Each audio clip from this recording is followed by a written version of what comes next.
لنافچەیە کەلاشین یا لەسەر سینۆرێ عێراق و ئیرانێ دناوبەرە PKK و پارتیا دەموکراتا کوردستانê ya Îranê de pevçûn çêbû. Lê gorî zanyariyên ewil, pevçûn di encamê de du pêşmerge hatin kuştin. Hat ragandin ku sedema pevçûna dinavbera PKK û PDK de bi destxistina mewziyên Hinel, Kelaşîn û Sakarê ne. Pêşmerge İdrîs Hurmuzî dibêje, divê di demeke Kurd de dawî li vê pevçûn û şerên dinavbera hêzên Kurdan de bê û ji ber vê jî divê dinavbera kom û hêzên Kurdan de guftûgo bêkirin.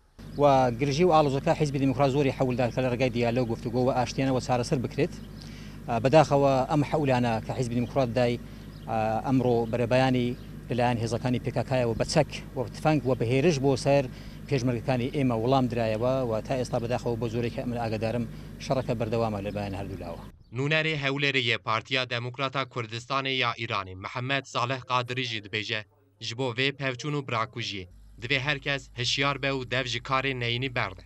Li ber wê ku me wekû xwe arasta xebata me rû li Rojhilatê Kurdistanê و li pênav daxwaziyê netewî Kurd li Rojhilatê Kurdistanê rû li desalata navendî û Komara İslamî Îranê ye.